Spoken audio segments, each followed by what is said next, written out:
छात्रों को कॉकरोच बताने के बाद अब एक अधिकारी ने छात्रों को कह दिया है कुत्ता बिल्ली और इस पर बवाल मच गया है और इस्तीफा मांगा जा रहा है और लगातार प्रधानमंत्री और तमाम एनडीए सरकार की मुश्किलें बढ़ती हुई दिखाई दे रही हैं। सोचिए, बिहार के अंदर बीपीएससी अधिकारी ने छात्रों को कह दिया कि कुत्ते भौंके हजार और हाथी चले बाजार। इस तरीके के बयानबाजी के बाद वहां के छात्रों में काफी ज्यादा आक्रोश देखने के लिए मिल रहा है और छात्रों ने कहा है कि अभी हम धर्मेंद्र प्रधान का इस्तीफा लेकर आए हैं, उसके बाद अगर उदाहरण के तौर पर चेतावनी दे रहे हैं, संभाल कर बात कीजिए वरना आपको भी जल्द से जल्द इसका खामियाजा भुगतना पड़ेगा।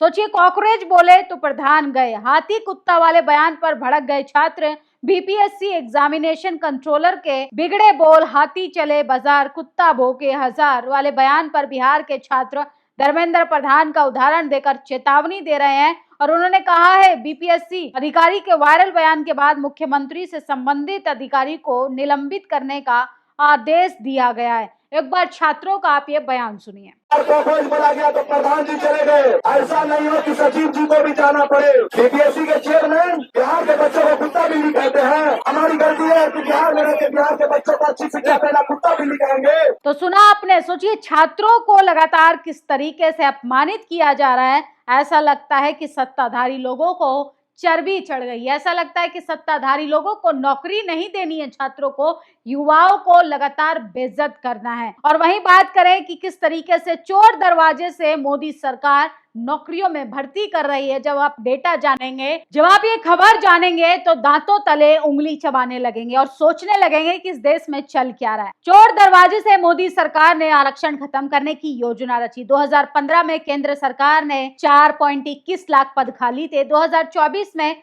यह संख्या बढ़कर 8.24 लाख हो गई। रेलवे ने 2.40 लाख पद खाली थे। डिफेंस में 2.41 लाख, गृह मंत्रालय में 1.10 लाख, पीएसयू में 5.1 लाख स्थायी नौकरियां खत्म हो गई। ठेका कर्मचारियों की हिस्सेदारी 19% से बढ़कर 49% हो गई। सवाल सिर्फ रोजगार का नहीं, सामाजिक न्याय का है। सरकारी पद खाली रखो, आरक्षण का अवसर खत्म करो, पीएसयू बेचो, आरक्षित नौकरियां खत्म करो, स्थायी नौकरियों को ठेके में बदल दो, आरक्षण खत्म कर दो। आरक्षण खत्म करने के लिए संविधान बदलना जरूरी नहीं, आरक्षण वाली नौकरियां खत्म कर देना ही काफी है। सामाजिक न्याय विरोधी भाजपा का यही एजेंडा, पद खाली रखो, पीएसयू बेचो, ठेकेदारी बढ़ाओ और एसटी, एससी, ओबीसी, ईडब्ल्यूएस से उसका संवैधानिक अधिकार छीन लो। बाबा साहब के संविधान में मिले अधिकारों को षड्यंत्र के तहत खत्म करने की भाजपाई नीति अब पर्दाफाश हो चुका है। तो सोचिए, रेलवे हो, होम अफेयर हो, डिफेंस हो, डाक विभाग, रेवेन्यू, ऑडिट, अकाउंट,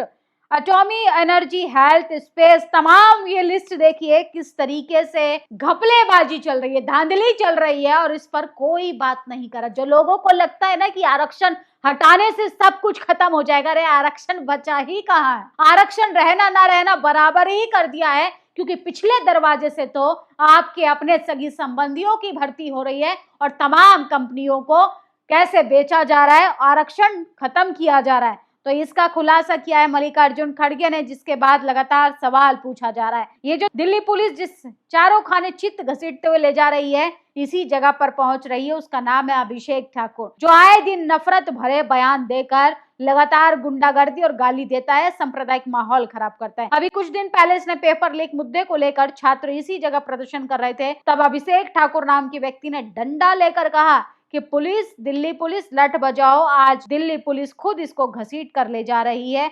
सोचिए किस तरीके से नफरतियों का इलाज बहुत जरूरी है, क्योंकि वरना ये लोग कानून की भी धज्जियां उड़ा देंगे। और दिल्ली में बारिश के हालात देखते हुए आप विधायक नाव लेकर विधानसभा पहुंच गए और सोचिए, एमसीडी सदन में बैठक में आप पार्षदों ने दिल्ली की बदहाल सफाई व्यवस्था, जगह जगह जल भराव, डेंगू, मलेरिया के बढ़ते खतरे, जनहित से जुड़े मुद्दों को एक्सपोज कर दिया और किस तरीके से भाजपा सरकार का भी चाल चरित्र और चेहरा बेनकाब कर दिया। बीजेपी वाले मनुस्मृति के समर्थन में कूद पड़े। ये कोई हैरानी की बात नहीं है। मनुस्मृति में महिलाओं को 2 दर्जे का पुरुष पर निर्भर रहने के लिए कहा गया है, बल्कि तमाम और वाहियात घटिया बातें भी लिखी हैं। सुनकर खून खौल उठेगा।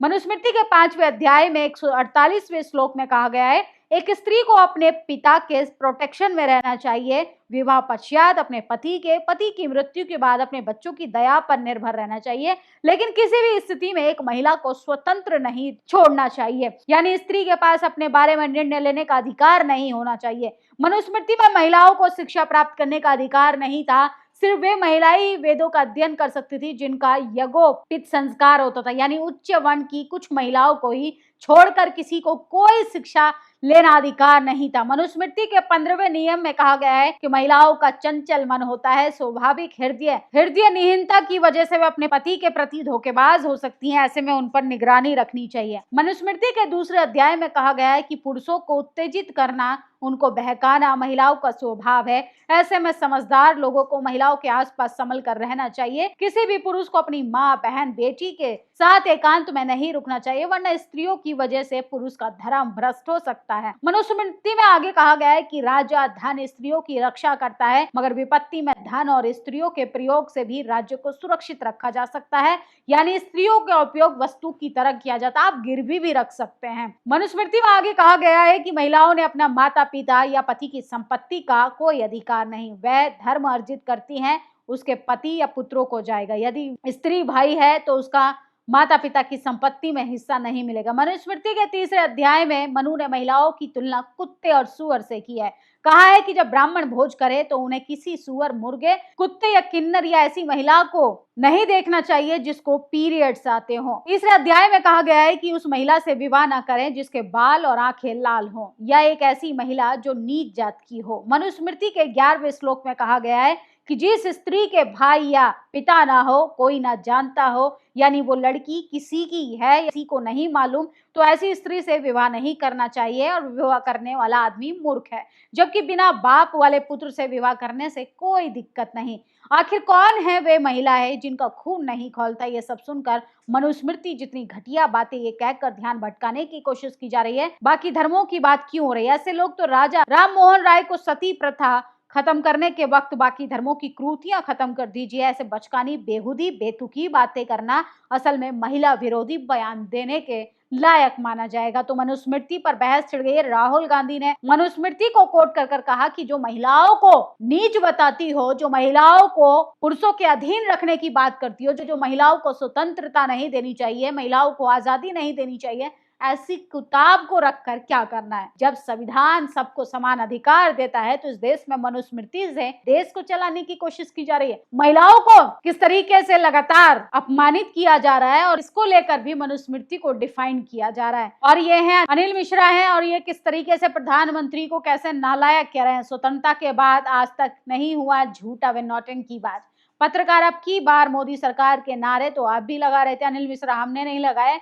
हम औकात पहले से जानते थे ये आदमी क्या करेगा। ओबीसी समाज से आने वाले प्रधानमंत्री के लिए कितनी कुंठित मानसिकता के साथ ये आदमी गलत शब्दों का इस्तेमाल कर रहा है। ये वही अनिल मिश्रा है जो ग्वालियर की हाईकोर्ट में बाबा साहब की मूर्ति को नहीं लगाने दे रहा था। ये वही अनिल मिश्रा है जिसको बाबा साहब के संविधान से नफरत है। ये वही अनिल मिश्रा है जिसको बाबा साहब के बनाए संविधान से दिक्कत है, जो कहता है कि ये देश मनुस्मृति से चलना चाहिए। ये ग्वालियर हाईकोर्ट में गुंडई करता है, महिलाओं को अनाप शनाप कहता है, प्रधानमंत्री को उलूल जुलूल बात करने की कोशिश करता है। अब सोचिए किस तरीके से ये व्यक्ति प्रधानमंत्री को नालायक बोलने की कोशिश कर रहा है। क्या इस देश में एक जाति के लोगों को तमाम वो अधिकार है कि आप इस देश के पिछड़े समाज से आने वाले प्रधानमंत्री को बयान देकर अपमानित करें? इतना अधिकार तो आपको संविधान ने भी नहीं दिया। तो तमाम लोग, जातिवादी लोगों का चाल चरित्र और चेहरा सामने आ गया है। उनको सोचिए पिछड़े समाज से आने वाला प्रधानमंत्री पसंद नहीं आ रहा, उनको ST SC OBC power sector में बैठे हुए पसंद नहीं आते। ये वही लोग हैं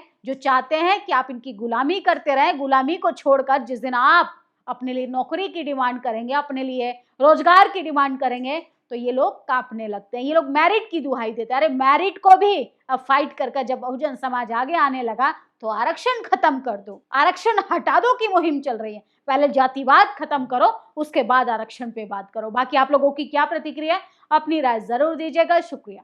नेशनल दस्तक की आपसे गुजारिश है कि अगर इसको बचाना चाहते हैं तो नेशनल दस्तक को सब्सक्राइब करने के लिए रेड कलर के सब्सक्राइब बटन को दबाएं, फिर बेल आइकन की घंटी दबाएं, नेशनल दस्तक को बचाने के लिए बहुत जरूरी है कि हर खबर को शेयर करें, लाइक करें, कमेंट जरूर करें।